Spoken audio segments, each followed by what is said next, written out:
చంద్రమౌళికి సంబంధించినటువంటి కుటుంబ సభ్యులు ప్రస్తుతం అయితే అమెరికాలో ఉన్నటువంటి పరిస్థితి అయితే ఉంది. ఆ కుటుంబం ఇంటి నుంచి అయితే అంటే అమెరికా నుంచి ఇంటికి రావాలి. ఒక 3:30కి మధ్యాహ్నం 3:30కి ఒకరు, సాయంత్రం 5:30 తర్వాత ఒకరు విశాఖపట్నం చేరుకుంటారు. విశాఖపట్నం వచ్చిన తర్వాత ఈ కుటుంబానికి సంబంధించి అంత్యక్రియలు ఎప్పుడు నిర్ణయించాలనే నిర్ణయం తీసుకునే అవకాశం అయితే కనిపిస్తుంది. ప్రస్తుతం చూస్తే అంటే దీనికి ప్రత్యక్ష సాక్షులుగా ఉన్నటువంటి ముఖ్యంగా శశిధర్ కానీ అది అప్పన్న కానీ మరొక ఇద్దరు కూడా ఉన్నటువంటి పరిస్థితి అయితే ఉంది. వాళ్ళకి సంబంధించి భయపడిపోయినటువంటిది కూడా మనమైతే ప్రత్యక్షంగా చూడొచ్చు.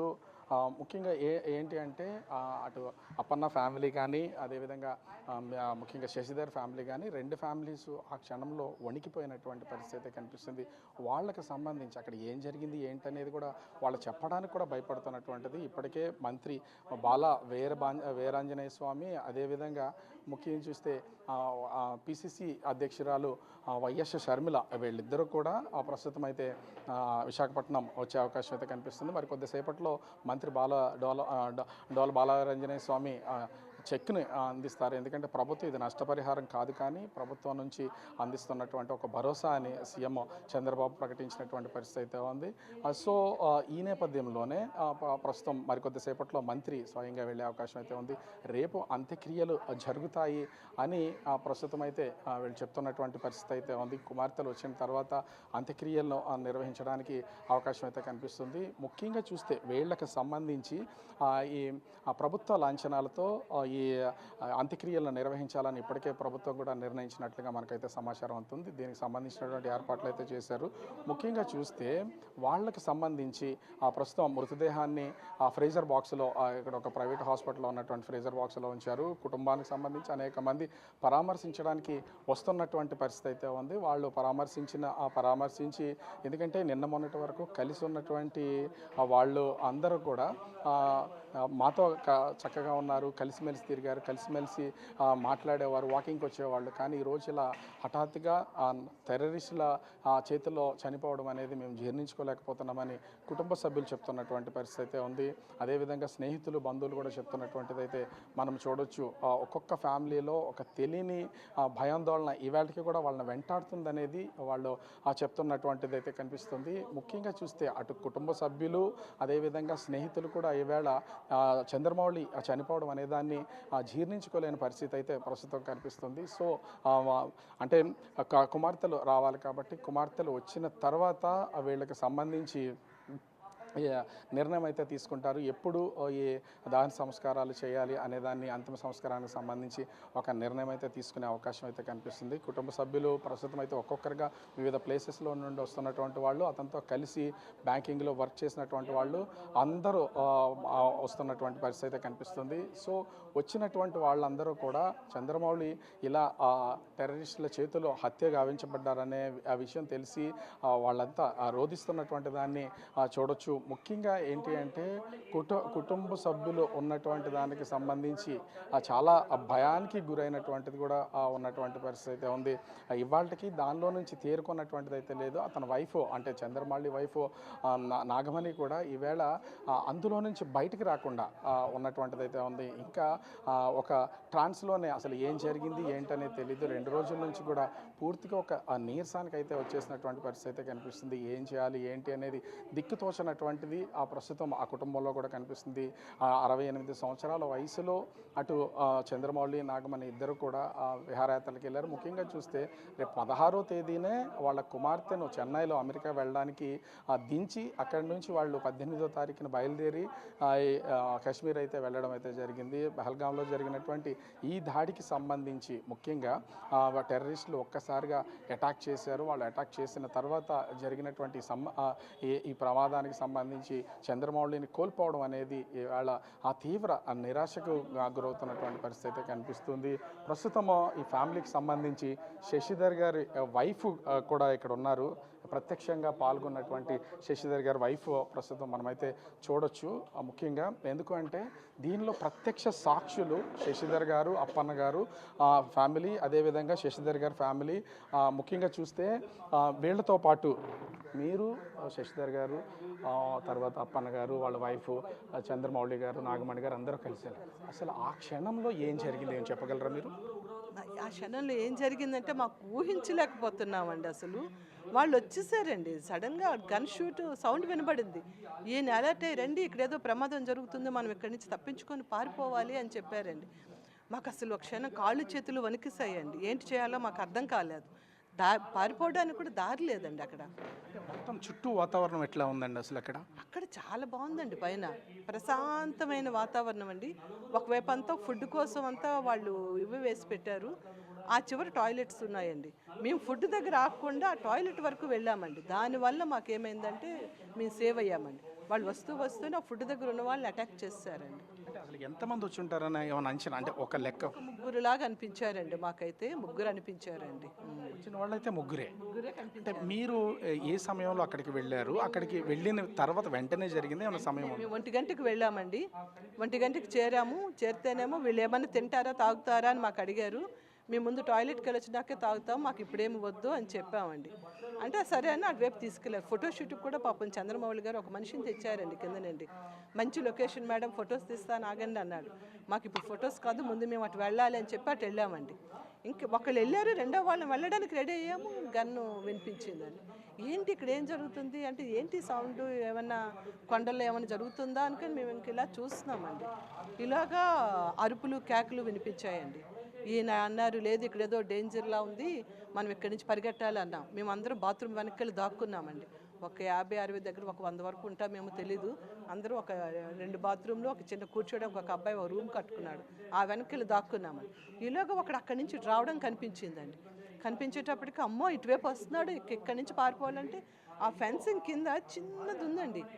ఇంకా పరిగెట్టి ఇంకా కింద నుండి ఈయన ఫస్ట్ దూరారండి. దూరారు, అతను ఒకళ్ళు అందరం ఆ కింద నుంచి దూరామండి. నన్ను యాక్చువల్గా చంద్రమౌళి గారే బయటకు లాగారండి. నేను లేవలేకపోయానండి. ఆయన లాగారు. అప్పటికి నేను కొంచెం దూరం పరిగెట్టేశారండి. అంటే మిమ్మల్ని చంద్రమౌళి గారు బయటకు లాగారు? అంటే మీరు అప్పుడు బయటకు వచ్చిన తర్వాత ఇంకా చంద్రమౌళి గారు లోపలే ఉన్నారండి. లోపల ఆయనే ముందు బయటకు వెళ్ళారు. ఆయన బయటకు వెళ్ళి నన్ను లాగారండి. లాగినాకేమో అప్పుడు పరిగెట్టామండి. అది పైకి ఇలా కొండ పైకి ఎక్కాలి కదండి, ఆ వాళ్ళకి అటువైపు పరిగెడుతున్నామండి. పరిగెట్టేటప్పుడు మేము ఇటు పరిగెట్టాము, కుడివైపు ఆయన ఎడమవైపు ఉండిపోయారండి. ఎడమవైపు అలా పరిగెడుతూ వెళ్ళాము. జస్ట్ ఒక 100 అడుగులు వేసి ఉంటాము, 100 అడుగులు 200 అడుగులు వేసామేమో తెలియదు. పరిగెడుతున్నటువంటి వాళ్ళని కూడా ఇక్కడ ఆపకుండా అలా నిరంతరం కాల్పులు జరుపుతూనే ఉన్నారా? అంటే మరి మేము వెనక్కి తిరిగి చూడలేదండి. వెనక్కి కానీ మాకు గన్ను చప్పుళ్ళు అయితే వినిపిస్తున్నాయండి. ఇంకా మేము ఇంకేమీ చేయలేదు, పరిగెడుతున్నాం, వెనక్కి తిరిగి చూడకుండా పరిగెడుతున్నాము. ఒకడు మా దగ్గరికి వచ్చేసాడని మాత్రం మాకు అర్థమైందండి. అర్థమయ్యేటప్పుడు మౌళి గారేమో ఆ చెట్టు దగ్గర అలాగ ఆగిపోయారు. మేము ఒక చెట్టు దగ్గర మా ఇద్దరం ఆగిపోయామండి. ఆగిపోయేటప్పటికేమో మౌళి గారేమో ఆ చెట్టు దగ్గర అలాగ ఉండిపోయారు, మేము ఈ చెట్టు దగ్గర ఏమో ఉండిపోయామండి. ఉండిపోతే ఆడేమో కరెక్ట్గా మౌళి గారు ఎదురుగా వచ్చేసాడండి. మీరు ఆ టైంలో అంటే చంద్రమౌళి గారి మీద గన్ షాట్ జరిగినప్పుడు ప్రత్యక్షంగా మీకు కనపడుతూనే ఉందా? కనబడుతుందండి. నాతో పాటు ఉన్న శశి గారు చూశారండి, నేనైతే చూడలేదండి. నేను భయానికి చెట్టు వైపు తిరిగి కళ్ళు మూసుకున్నానండి. అంటే వాడు చంపేస్తే మమ్మల్ని చంపేని అని ఇంకా నేను మరి అటువైపు అయితే మరి తిరిగి చూడలేదండి. నేను చూడలేదు ఆయన, కానీ ఆ గన్ను తుల్లిన చెట్టు బెరడు తుల్లడం మాత్రం బాగా వైపు వచ్చిందండి. అంటే కంటిన్యూగా కాల్పులు అనేది అలా కంటిన్యూగా మీరు గుర్రాల మీద వెళ్ళినట్లు ఉన్నారు, అంటే దిగి కనీసం కొంతసేపు రెస్ట్ తీసుకుని అంత సమయం అయినా ఇచ్చారా? గుర్రం దిగి ఆ బాత్రూమ్ నడవడం 5 నిమిషాల టైమే ఉందండి. నేను దిగినాక 5 నిమిషాలు. మీరు ఆ బాత్రూమ్ వైపు కనుక వెళ్ళకపోతే ఇంకా మీరు కూడా మేము దొరికిపోయేవాళ్ళం అండి. అందరికీ దొరికిపోయేవాళ్ళం అండి సాలిడ్గా. వాడు మాత్రం ఖచ్చితంగా చెప్తున్నాడు, మగవాళ్ళనే వాడు టార్గెట్ చేశాడండి, పిల్లల్ని ఆడవాళ్ళని వాడు ముట్టలేదండి. అది జరిగింది. ప్రత్యక్షంగా కనిపిస్తూ ఉందా? వాళ్ళు చేసేటప్పుడు ఆడవాళ్ళు ఎవరైనా కనపడితే వాళ్ళ మీద అసలు కాల్పులు చేయలేదండి. ఆవిడ అడిగింది కూడా, మా భర్తను చంపారు, నన్ను నా కొడుకుని కూడా చంపేయండి అని ఆవిడ అడిగిందండి.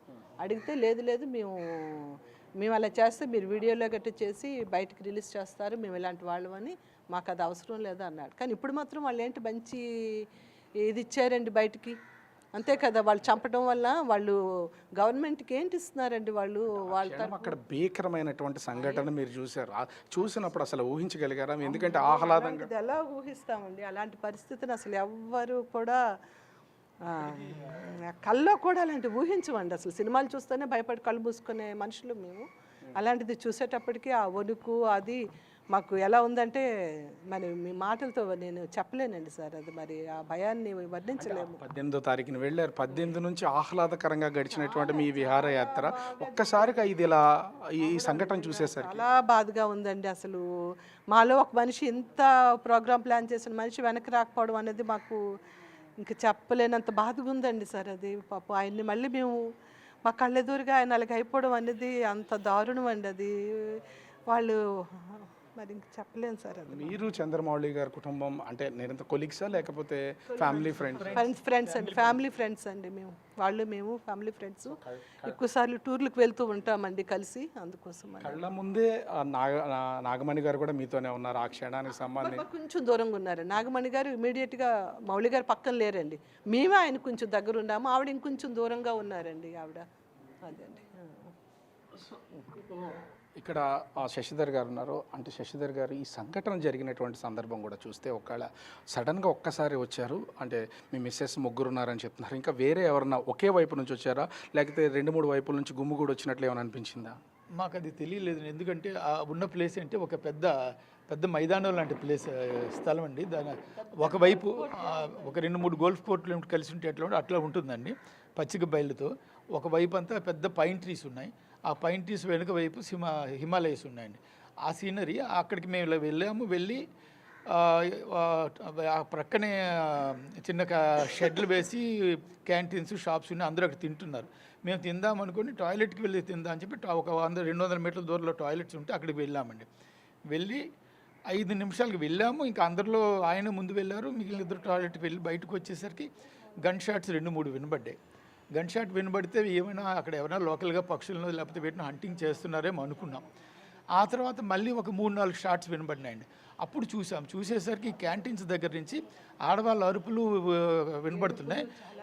3-4 ఆడవాళ్ళు గట్టిగా ఏడుస్తున్న అరుపులు వినబడుతున్నాయి. వాళ్ళ ముందు మనుషులు పడిపోయి ఉన్నట్టు కనబడుతుంది. ఎదురుగా ఒక మనిషి గన్తో ఇలా అంటూ చేస్తున్నట్టుగా కనబడిందండి. వెంటనే నాకు అర్థమైంది ఇది అటాక్ అవుతుందని. తుపాకుల శబ్దం మీకు వినపడేసరికి వాళ్ళు ఎంత దూరంలో ఉన్నారు, మీ ఇద్దరికి వాళ్ళకి ఎంత డిస్టెన్స్ ఉండదు? మేము 6 ఒక దగ్గర టాయిలెట్స్ దగ్గర ఉన్నాం సార్. మాతో పాటు ఇంకొక 5 ఉన్నారు. మాకు ఒక 100 నుంచి 200 మీటర్ల మధ్య దూరంలో ఉన్నారండి వాళ్ళు. నేను ఒక ఇద్దరిని మాత్రం మేము చూడగలుగుతున్నాను, టెర్రరిస్టులని. వాళ్ళ డ్రెస్సు అంగి ఆ గన్నుతో వలన. సో అప్పుడు ఏమైందంటే వాళ్ళని కాలుస్తూ అరుస్తూ ఉంటే ఇంతలో ఒకడు మా వైపు రావడం కనబడేసరికి ఇటువైపు వస్తున్నాడు. మనం ఇక్కడికి ఈ టాయిలెట్ వెనుకుంటే డేంజర్ అని చెప్పి బయటికి వెళ్దాం అంటే చుట్టూ ఫెన్సింగ్ ఉందండి. ఆ ఫెన్సింగ్ క్రింద నుంచి జారి అక్కడ మధ్యలో చిన్న వాగు ఉంది, రాళ్ళతో నిండిన వాగు ఉంది. ఆ వాగు దాటి కొండవాళ్ళకి అవతలకి ఎక్కి చెట్లు పక్కకి చేరుకుంటున్నాం. అంటే అటాక్ జరగకముందా జరిగిన తర్వాత? అంటే ఈ అటాక్ జరుగుతున్నటువంటి సమయంలో ఒక పక్క నుంచి భయం, గన్తో కాల్ చేస్తున్నారు. మీ మీతో పాటు ఉన్న టెర్రరిస్టులు అందరినీ కూడా కాల్ చేస్తున్నటువంటిది అయితే ఉంది. అంటే ఆ టైంలో అసలు మీకు ఎస్కేప్ అవడానికి అసలు ఏమైనా ఛాన్స్ దొరికిందా మీరు బయటికి రావడానికి? అదే ఛాన్స్ ఏంటంటే ఆ కొండ ఫెన్సింగ్ నుంచి పారిపోవాలి. ఎటు వెళ్ళాలో తెలియదు, ఎటు వెళ్ళాలో కూడా తెలియదండి. అంటే మాకు ఒకవేళ కొండవాగు కనుక మీరు వెళ్తే అది లోయ అవతల కొండ వాల్ అండి. ఆ వాల్లోకి వెళ్ళి ఆ వాల్ పక్కన చెట్లు ఉన్నాయి. ఆ చెట్ల చాటుకి వెళ్ళిపోతున్నాం. నేను కాస్త ఒక 100 మీటర్ల దూరంలో నేను చెట్టు దగ్గర ఉన్నాను. ఆ పక్కన కొద్ది దూరంలో చంద్రమౌళి గారి భార్య నాగమణి గారు ఒక చెట్టు పట్టున్నారు. నా భార్య ఇంకొక ఆయన భార్య మౌలి గారు వెనకనున్నారు. సో వీళ్ళిద్దరికి 2 చెట్ల దగ్గర వీళ్ళ చెట్లు ఉన్నారు. ఈ చెట్టు చాటుని వీళ్ళిద్దరు ఉన్నారు. వీళ్ళకి ఒక 10-20 అడుగుల దూరంలో మౌలి గారి చెట్టు దగ్గర ఉన్నారు. అక్కడికి టెర్రరిస్ట్ రావడం నేను చూస్తూ ఉంటే ఆయన నాకు కనబడలేదు. కానీ టెర్రరిస్ట్ గన్నుతో ఇలా 3-4 షాట్స్ పేల్చడం నాకు కనబడింది.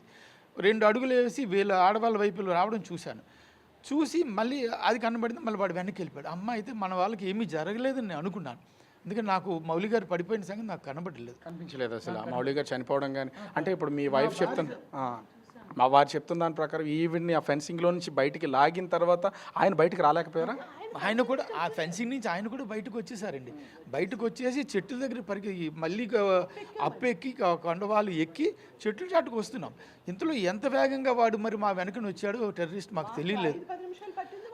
వాడు 1 నిమిషంలో అంత వేగంగా వచ్చి వీళ్ళ దగ్గరికి వచ్చేసాడు. ఇప్పుడు అక్కడ ఆడవాళ్ళని అందరినీ వదిలేస్తున్నారు, పిల్లల్ని వదిలేస్తున్నారు అని చెప్పేసి అన్నారు. అంటే మగవాళ్ళనే టార్గెట్ చేయడం అంటే వాళ్ళు ఎక్కడెక్కడైతే మగవాళ్ళు ఉన్నారో వాళ్ళందరి దగ్గరికి వెళ్ళి వాళ్ళనే షూట్ చేస్తున్నారు. దాన్ని ఏమైనా గమనించారా అసలు? అంటే మేము అది పూర్తిగా గమనించలేదు, కానీ అక్కడ తర్వాత తెలిసింది అంటే ఆ మగవాళ్ళకి ఆర్గనైజేషన్ ఆడవాళ్ళని వదిలిస్తున్నారు. మీరు ఎందుకు వాళ్ళు కొంతమంది అయితే మమ్మల్ని చంపేసి నా భర్తని చంపేసి నాకు నన్ను ఎందుకు చంపలేదు అని అంటే, మేము ఆడవాళ్ళని పిల్లల్ని చంపము, మేము మీకు చేస్తే మేము తిరిగి మా మీద మీరు వీడియోలు తీసి మా దుష్ప్రచారం చేస్తారు, కాబట్టి మేము చేస్తాము, వెళ్ళి మీరు మీ మోడీకి చెప్పుకోండి అని వాళ్ళు చెప్పి కాల్చారని మాతో పాటు మిగిలిన ప్రత్యక్ష సాక్షులు ఉన్నారు. కదండి బయట ఓపెన్ ప్లేస్లో మమ్మల్ని అందరిని బాధితులందరినీ అక్కడ పెట్టారండి. అక్కడ ఒక్కొక్కరు వాళ్ళ బాధ చెప్తూ ఉంటే మాకు ఇవన్నీ జరిగాయి, వాళ్ళు ఇలా మాట్లాడారు ఇలా అన్నారని మాకు తెలిసిందండి. లేకపోతే మాకు తెలియదు. మేమైతే వాళ్ళ మాటలు కానీ అవేమీ మేము వెళ్ళలేదండి. మౌలి గారిని కూర్చో అన్నమాటే మాకు తెలుసండి. మౌలి గారు వాళ్ళకి దొరికిపోవడం మీకు కనిపించిందండి. మాకు అక్కడ వచ్చేసాడు. మాకు ఒక్క చెట్టు పక్కన అంటే అది ఎంత దూరమో లేదండి, 10 అడుగుల దూరం అండి. 10 అడుగుల దూరంలో మౌలి గారికి సిట్ అన్నాడండి. అన్నాక ఆ తర్వాత నేను మరి భయంకి నేను మరి వెళ్ళలేకపోయాను. నేను ఇలా చెట్టు వైపు తిరిగిపోయాను. అంటే ఆడు ఇంకా అక్కడ మౌలి గారు అయిపోయినట్టు ఇంక మేమే కదా, ఇంకొచ్చేస్తాడని మాకు అప్పుడు ఆడవాళ్ళని విడిచిపెడతాడు, మగవాళ్ళని షూట్ చేస్తాడు, మాకు తెలియదు కదండి. ఇంక దొరికిపోయిన దేవుడా అని ఇంక ఇలా దండం పెట్టుకున్నామండి. అంటే మౌలి గారుని కూర్చోమన్న తర్వాత ఎంతసేపటికి అంటే కాల్ చేయడం గమనించారు? సెకండే 1 సెకండ్ అండి. బయట అన్నాడు అంతే, ఒక్క మాట అనేసి అంతే షూట్ చేశాడండి. మరి ఇంక అసలు అక్కడ ఇంకా టైం ఏమీ ఇవ్వలేదండి ఎవరికి. అది కూడా ఒక గన్కి 2-3 షూట్ చేశాడండి వాడు, బుల్లెట్స్ విడిచిపెట్టాడు వాడు. దానికి కూడా మౌలి గారికి సంబంధించి లేకపోతే మామూలుగా అలా కంటిన్యూ కాలుస్తూనే ఉన్నారు ఇంకా అనమాట. వాళ్ళ స్పీడ్ అలా ఉందండి, అంత దీనిగా ఆడు. అంటే ఇంకా నాకు ఆ చప్పుడు వినబడి అలా ఉండిపోయాను. ఆవిడైతే మాత్రం కొంచెం ఒంగొని చూశారటండి. చంద్రమోహన్ ఇంకొక ఆయన భార్య ఆవిడ కొంచెం ఒంగున్నారు. ఆడేమో మా వైపు చూశాడు, ఇద్దరే ఆడవాళ్ళు ఉన్నారు అనుకున్నాడేమో, మరి ఆడెందుకు ఇటువైపు రాకుండా వెనక్కి వెళ్ళాడు. మీతో పాటు ఇప్పుడు శశి గారు ఉన్నారని చెప్తున్నారు, వాళ్ళ హస్బెండ్ కూడా మీతోనే ఉన్నారు. మీరు ఆడవారు మాత్రం మీ ఇద్దరు మాత్రమే ఉన్నాము అక్కడ అండి. ఈ చంద్రమౌళి గారి భార్య కూడా వేరే దగ్గర ఉన్నారు, ఇంకొంచెం దూరాన్ని ఉన్నారు. అంతకంటే దూరాన్న శశి గారి హస్బెండ్ అప్పన్న గారు ఉన్నారండి. తర్వాత ఏమో ఈయన ఇంకొంచెం దూరంలో ఉన్నారండి. ఈ మగవాళ్ళిద్దరు కొంచెం దూరంగా ఉండడం మా అదృష్టం అండి. ఎంత మీరు కూర్చున్నటువంటి సమయంలో కూడా అంటే వెళ్ళారు కదా, ఎంతమంది పబ్లిక్ ఉన్నారు మీలాగా టూరిస్టులు వచ్చినటువంటి వాళ్ళు? ఒక 400 నుంచి 500 మంది ఉన్నారండి. ఇంకా కంటిన్యూస్గా గుర్రాల మీద వస్తూనే ఉన్నారండి. గుర్రాల మీద వస్తున్నారు, గుర్రాల నుంచి దిగుతూనే ఉన్నారు. 400-500 పీపుల్ ఉన్నారండి. అక్కడ ఆడుకుంటున్నారు పిల్లలు, చాలా అక్కడ ఏదో జిప్ లైనర్ ఉంది, ఒక బెలూన్స్తో ఏదో గేమ్ ఉంది, ఏమన్నా ఆడుతున్నారు. సో మేము ఇక్కడ టాయిలెట్స్కి వెళ్ళి అయిపోయినాక మేము అక్కడికి వెళ్దాం మా ప్రోగ్రామ్ మధ్యలో. ఏం చెప్పాలంటే అక్కడ ఆ సిచ్యువేషన్లో మీ టాయిలెట్స్ కనుక వెళ్ళకపోయినా, ఆ టాయిలెట్స్ అక్కడ అదే ప్లేస్లో అక్కడ లేకపోయినా కూడా ఖచ్చితంగా మీరు కూడా దొరికిపోయే అవకాశం, మేము కూడా దొరికిపోయే అవకాసం ఉందండి. ఇంకా అందులో ఇంకా మరి ఎటువంటి అనుమానం లేదు. మేము మృత్యువుని దగ్గర నుంచి చూసామండి, అంతే, తప్పించుకున్నాం అంతే. భగవంతుడు మాకు అవకాశం ఇచ్చారండి, ఇంకొక జీవితం ప్రసాదించారు, మళ్ళీ జన్మేనండి మాకు ఇది మాత్రం. అమ్మో, ఇప్పుడు మాకు మౌలి గారిని లేరు అన్న తట్టుకోవడం మాకు చాలా బాధ అండి. మరి మణిగారిని ఎలా వాదార్చాలో కూడా మాకు అయితే అర్థం కావటం లేదు. మరి భగవంతుడు ఆవిడకి ధైర్యాన్ని ఇవ్వాలండి. ఆ పిల్లలు ఏమవుతారో తెలీదు, మాకు కూడా చాలా బాధ. పదే అడుగుతున్నాం అనేది కాదు, అంటే అంత విచక్షణారహితంగా మీరు ప్రత్యక్షంగా చూశారు కాబట్టి తెలియాలి కూడా. ప్రభుత్వాలైనా సరే ఏదైనా చర్యలు చేపట్టాలన్నా ఇది తెలిస్తేనే ఖచ్చితంగా నిర్ణయాలు తీసుకోవడం. అంటే వచ్చినటువంటి వాళ్ళు మూకుమ్మడిగా ఒకేసారి వేరు ప్లేసెస్ నుంచి వచ్చారు. అసలు అన్ని వైపుల నుంచి గన్ షాట్స్ ఏమైనా వినపడుతున్నాయా? అన్ని వైపుల నుంచి రాలేదండి. చెట్లు చాటు నుంచి ఒకవైపు దట్టంగా ఉన్న చెట్ల నుంచే వస్తున్నట్టు కనపడుతుంది. అటు నుంచే ముందు మాకు గన్ షాట్స్ వినబడినాయి. సో ఆ చెట్ల చాట్ల నుంచే వాళ్ళు వచ్చారు. వాళ్ళు మాకు ఓపెన్ ప్లేస్ చాలా ఉన్నా కూడా పొదలు మాత్రం ఎక్కువ ఉన్న ప్లేస్లో నుంచి రావడం. పెద్ద చెట్లు అండి, పైన తీసి పెద్ద చెట్లు, ఆ చెట్లు లోపల నుంచి వాళ్ళు ఇటు వచ్చారు, ఈ గ్రౌండ్లోకి వస్తున్నారు అన్నమాట. ఎందుకంటే అక్కడి నుంచి మాకు షార్ట్స్ వినబడుతూ వస్తున్నాయి. సో వాళ్ళు అక్కడి నుంచి మూకుమ్మడిగా రాలేదండి, స్ప్రెడ్ అయ్యి వచ్చింది. ఎందుకంటే నేను ఇద్దరిని చూడగలిగాను, ఆ తర్వాత వీళ్ళు ఒకరినే చూశారు. కాబట్టి 2-3 చూసాం. మరి వాళ్ళు ఎంతమంది వచ్చారో తెలియలేదు. ఇంకా మేము ఇక్కడ టాయిలెట్ చాటు దాక్కుని మళ్ళీ అప్పుడు పరిగెత్తి మరి పారిపోతున్నాం కాబట్టి ప్రాణభయంతో మీరు అంటే ఆ ఫెన్సింగ్ని దాటి కింద నుంచి కనుక దూరి వెళ్ళలేకపోతే ఖచ్చితంగా ఎంతమంది మగవాళ్ళు ఆ లోపల ఉంటే అందరినీ చంపేస్తారా? అందరు మా దగ్గరికి వచ్చేసాడు కాబట్టి అక్కడ ఉన్న మా మగవాళ్ళందరినీ చంపేసి ఉండే. మాతో పాటు ఇంకొక 5-6 ఫ్యామిలీస్ ఉన్నాయి, మా మగవాళ్ళందరినీ మాత్రం చంపేసి ఉండేవాడండి. అది మాత్రం వాస్తవం. అంటే వాళ్ళ టార్గెట్ కూడా ఖచ్చితంగా ఎంతమంది మగవాళ్ళు ఉంటే, అంటే కొన్ని కూడా వినపడుతున్నాయి. అంటే తర్వాత మాట్లాడుకున్నారు, చాలామంది మాట్లాడారని చెప్తున్నారు కదా, పేర్లు అడిగారు, హిందువా ముస్లిమా అడిగి కూడా చంపారనేది కొంత జరుగుతుంది. దీంట్లో అసలు ఏంటి అసలు? అది వాస్తవం మరి మాకు తెలియదండి. కానీ వెంటనే నాకు తోచింది ఏంటంటే మేము ఆడవాళ్ళకి, మాతో ఉన్న ఆడవాళ్ళకి, మణిగారికి, నా భార్యకి మీరు వెంటనే బొట్లు చెరిపేయండి అని చెప్పి వీళ్ళకి బొట్లు చెరిపేయమని చెప్పానండి నేను. అంటే నాకు అనిపించింది బొట్లు చెరిపేసి వీళ్ళు ఏదో దేవుడు హరే రామ హరే కృష్ణ అంటున్నారు, మీరు అలా అనొద్దు, అల్లాహు అక్బరు అల్లా అనుకుంటూ దిగండి అని చెప్పాం. ఎందుకంటే ఎవరు ఎటు నుంచి వస్తున్నారో తెలియదు, ఎవరు తెలియదు కాబట్టి అల్లాహు అక్బర్ అనుకుంటూనే మేము ఆ కొండల, ఆ వాగులోని రాళ్ళ మధ్య, గొట్టుల మధ్య నుంచి దిగుతూ వచ్చామండి. ఆ దారి అసలు దారి లేదండి, కేవలం గుర్రాలు నడిచే దారి మాత్రమే ఉంది. ఇన్సిడెంట్ జరిగిన తర్వాత వెళ్ళేటప్పుడు కూడా అదే దారి అండి, రాళ్ళు తేలిన ఆ వాగులోంచి గుర్రాల మీద మేము మీదకి ఎక్కామండి. సో అదే దారిలోంచి మేము రావాలి, ఎందుకంటే అటు రెండు వైపులా కొండ వాళ్ళ మీద నడవలేకపోతున్నాం, జారిపోతున్నాం. అందువల్ల వాగులోని రాళ్ళు తేరి ఉన్న రాళ్ళ మధ్యలోంచి నడుచుకుంటూ రావాల్సి వచ్చింది. శశిధర్ గారు ఒకటి చెప్పారు, బొట్టు చేర్పేసుకోండి హరే రామ అని అంటే సహజంగా మనకి ఏదైనా ప్రమాదం వచ్చినప్పుడు భగవంతుని వేడుకుంటాం, మనం నమ్మే భగవంతుని. నిజంగా మీరు ఆ సమయంలో బొట్టు తీసేశారా? తీసానండి, నేను చెప్పింది ఫస్ట్ తీసి అన్నారు. అంటే ఇంకా నాకు అసలు నోట్లోంచి మాట రావడం, అంటే నామస్మరణ అలాగ ఉచ్చారణ చేస్తున్నాను, కానీ అలా అనేటప్పుడు కూడా నాకు ఇంకా మరి అసలు తోచలేదు, ఈయనకి ఎలా తోస్తున్నాదో, ఈయన ఎలా ఆలోచిస్తున్నారా అని నాకు చాలా దీనికి అనిపించింది. మరి తప్పదు, ప్రాణాలతో ఉండాలి అంటే మనం కొన్ని చేయక తప్పదు. ముగ్గురితోని వెంటనే బొట్టు తీపించేసారు, తల్లో పాపట్లు పెట్టుకుంది కూడా తుడిపించేశారు, నీళ్ళు పోసుకున్నాను. అక్కడ అంత బురద వాగు కదండి, ఇలా కొట్టేసుకున్నాం అనమాట మొహానికి. ఈ సంఘటనలు మీరు చెప్తుంటేనే ఇట్లా ఉంది, ప్రత్యక్షంగా అనుభవించిన వాళ్ళు అనే దానికి మరి ఇంకా గుండె దాడ, కాళ్ళు వరకు ఇప్పటికీ తగ్గలేదు సార్. ఇది చాలా భయంకరంగా ఉందండి అది. కానీ ఏంటంటే ఇప్పుడు ఈ మన సంబంధించి కూడా మన సాంప్రదాయం ప్రకారం కూడా బొట్టుని ఎట్టి పరిస్థితుల్లో ఇంట్లో వాళ్ళు కూడా తిడతారు, ఏదైనా తీసేసినా కూడా. కానీ అట్లాంటిది మిమ్మల్ని బొట్టు చేరిపోయండి ప్రాణాలు కాపాడుకోవడానికి. ఇప్పుడు ఖచ్చితంగా మగవాళ్ళు కనపడితే ఇక శాశ్వతంగా బొట్టు లేకుండానే చేసి అయిపోతుంది కదండి. దాని బదులు ఒక్క నిమిషం బొట్టు తీయటంలో మనకేమీ ఇది లేదు, అందుకని మరి బొట్టు తీసి నడిచామండి. సైలెంట్గా అసలు ఎంతసేపు వాళ్ళు ఎంతసేపు ఉన్నారు అక్కడ ఆ స్పాట్లో వాళ్ళంతా కూడా? అంటే ఆ కాల్పులు జరిగినటువంటి టైం మైదానంలో అయితే చాలాసేపు ఉన్నారండి వాళ్ళు. మా వైపు వచ్చింది మాత్రం ఒక్కడేనండి. ఆ ఒక్కడు మళ్ళీ మైదానంలోకి వెళ్ళిపోయాడండి. అదృష్టవశాత్తు మళ్ళీ ఆడు మమ్మల్ని వెంబడించకుండా ఆడు వెనక్కి వెళ్ళిపోయాడండి. అది మీరున్నటువంటి ప్లేస్కి చుట్టూ ఫెన్సింగ్ ఉందని చెప్తున్నారు కదా, ఆ ఫెన్సింగ్ దాటి మీరు అవతలకి వెళ్ళిపోయారు. వీళ్ళు కూడా మిమ్మల్ని వెంటాడుతూ ఫెన్సింగ్ దాటి వచ్చారు బయటికి. వాడు వెంటాడుతూ వెంటాడుతూ ఫెన్సింగ్ దాటి మా వైపు వచ్చాడండి. అక్కడికి వచ్చాడు కాబట్టి అక్కడ మౌలి గారు దొరికిపోయారు. ఇక్కడ మౌలి గారు కూడా మాతో ఫెన్సింగ్ దాటి వచ్చేసారు. సో అక్కడ నా ఫోను ఆయన ఫోను పడిపోయినాయి, మా ఇద్దరు ఫోన్లు అక్కడ పనిచేస్తున్నాయి. ఇక్కడ అది టూరిస్ట్ ప్లేస్, ఒక విధంగా చెప్పాలంటే ఎన్నో వందల మంది, వేల మంది కూడా ప్రతిరోజు వస్తూ ఉంటారు. పైగా కొన్ని హెచ్చరికలు కూడా ఉండే ప్లేస్, సెక్యూరిటీ కానీ ఇట్లాంటిది ఏం లేదా అక్కడ? అసలు మేము కాశ్మీర్లో అన్ని ప్రాంతాల్లో తిరిగాం, ప్రతి దగ్గర కూడా సెక్యూరిటీ ఉందండి.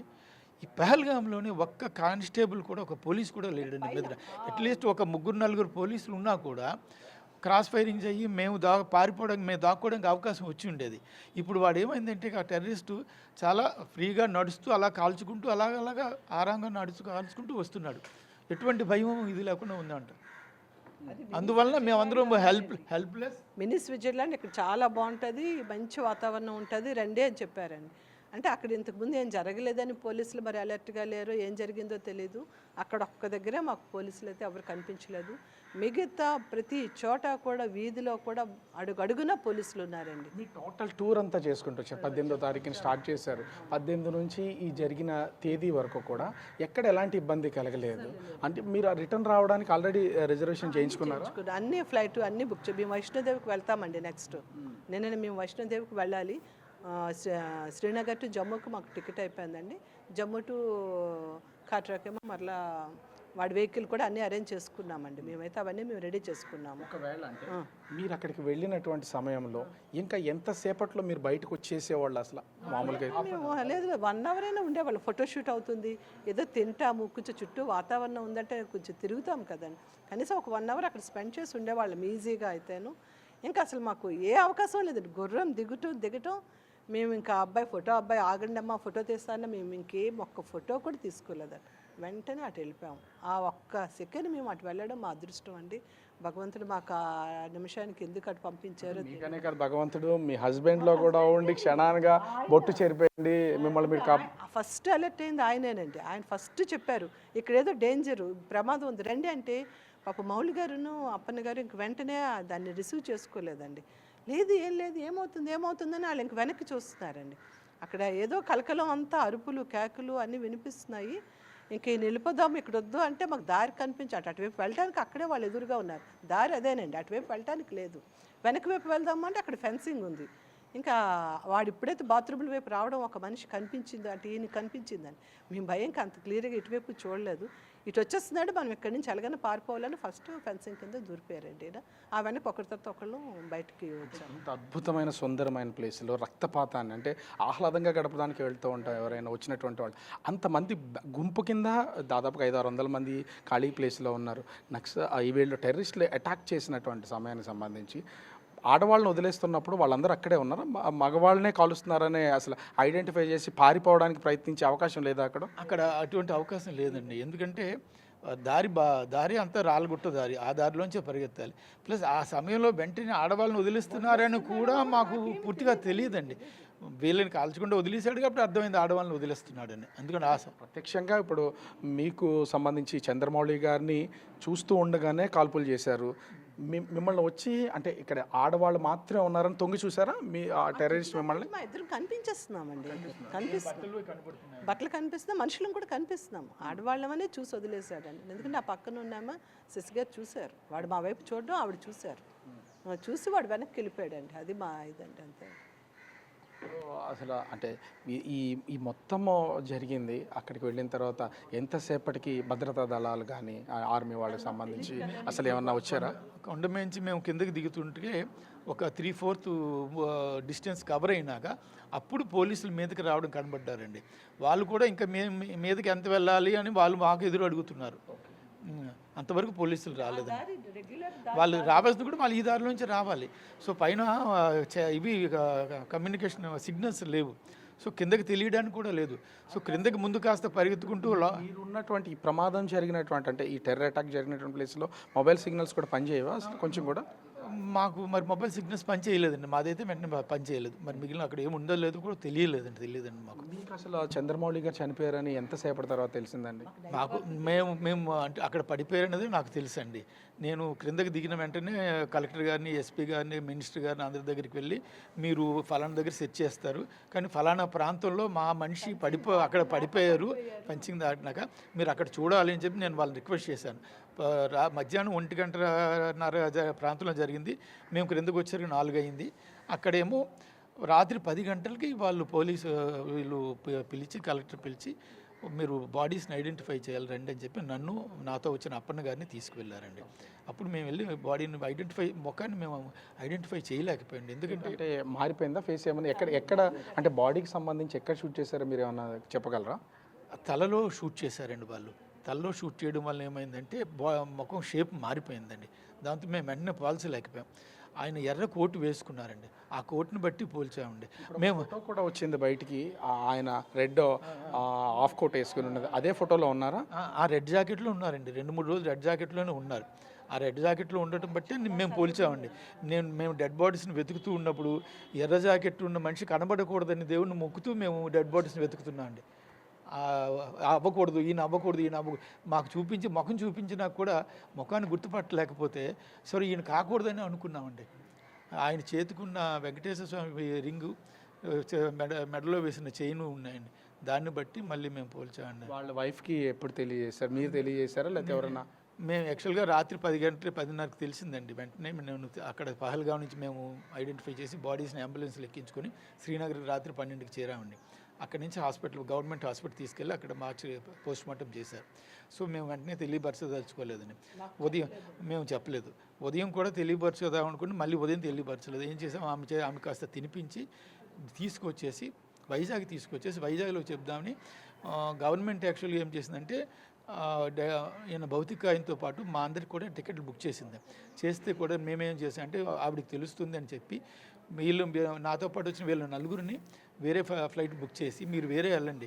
ఆవిడకి ఏం చెప్పామంటే ఆయనకి సీరియస్గా ఉంది, ఆపరేషన్ చేస్తున్నారు, ఐసీయూలో ఉంచారు, ఎవరిని రానివ్వట్లేదు, నేను వెనక్కుండి ఆయనతో పాటు అంటే ఆమెతో చెప్పాను నేను చూస్తాను, నేను తీసుకొస్తాను, మీరు వెళ్ళిపోండి, ముందు మీరు ఫ్లైట్లో వెళ్ళిపోండి, మళ్ళీ టికెట్ దొరకని వాళ్ళని టికెట్లు పంపించేసి నేను వెనుకొని వచ్చాను. కానీ ఆమె ఢిల్లీ వచ్చేసరికి ఢిల్లీలో సిగ్నల్స్ రావడంతో ఫోన్లో ఆమెకి ఫోన్లోనే గ్రూప్లో మెసేజ్లో కనబడి ఆమెకు అప్పుడు తెలిసిపోయిందండి. ఇట్లా మీతో జర్నీ చేశారు కదా నాగమణి గారు, అంటే ఆ క్షణంలో అసలు ఏమైనా ధైర్యంగా ఉన్నారా? అంటే ఏం అవ్వదు కదా, ఏమి అవ్వదు కదా, ఎలా ఉంటారు, మౌలి గారు ఉన్నారు కదా అని అంటే ఏం అవ్వదండి, మనందరం ఆరుగురు వెనక్కి వెళ్తామండి, మీరు భయపడకండి, ఆయనకేం జరగదండి, భగవంతుని వేడుకుందాము. మాకు నైట్ 2 o'clock అప్పుడు వీళ్ళు చెప్పారండి. ఇంకా ఆయన మీరైతే ఏం చెప్తారు టోటల్గా సంబంధించిన దానికి సంబంధించి? అంటే బొట్టు చెరుపుకుని ప్రాణాలు కాపాడుకునేంత వరకు వచ్చారు. భగవంతుడు నిజంగానే తోడున్నాడు. పిల్లలు, మీకు సంబంధించిన కుటుంబ సభ్యులందరూ వేడుకోలు ఏం ఇంకా చెప్పలేనండి. మరి నాకు చాలా దీనికి ఉందండి. మళ్ళీ అవి గుర్తు చేసుకుంటే నాకు మళ్ళీ వణుకు వచ్చేస్తుందండి. నేను భగవంతుడే రక్షించాడండి. సో ఫైనల్గా మౌలి గారు చనిపోయారు. నిన్న మొన్నటి వరకు మీతోనే తిరిగారు, మీతోనే ఉన్నారు, కలిసి ఎన్నో సంవత్సరాల నుంచి జర్నీ చేశారు. ఆ క్షణానికి సంబంధించి తలుచుకుంటే కూడా ఎవరైనా సరే, అంటే లైక్ స్నేహితులు అంటే కలిసి ఉన్నారు అంటే కుటుంబ సభ్యుల కంటే మీతోనే ఎక్కువగా స్పెండ్ చేసి ఉంటారు. ఆ చివరి క్షణాలను ఏమైనా చెప్పగలరా? మీతో వారు గడిపినటువంటి కానీ మీ జర్నీకి సంబంధించి కానీ. ఎందుకంటే మీతో మాట్లాడుతున్న కళ్ళల్లో నీళ్లు చూస్తుంటే బాధ మాకే అనిపిస్తుంది. చివరి వరకు ఆయనే యాక్చువల్గా టూర్ మొత్తం ప్లాన్ చేసింది ఆయనే. సో ఎక్కడికి వెళ్ళినా ఏం చేయాలి, ఎలా చేయాలి అన్నీ కూడా ఆయనే చెప్తూ మమ్మల్ని లీడ్ చేసేది ఆయనే, చేస్తూ అన్ని ప్లాన్ చేస్తూ ఎంతో సరదాగా నడుపుతూ ఆయన ఫొటోస్ కూడా ఆయన మా అందరి ఫొటోస్ తీశారు. మా దగ్గర ఫొటోస్ కూడా ఎక్కువ లేవండి.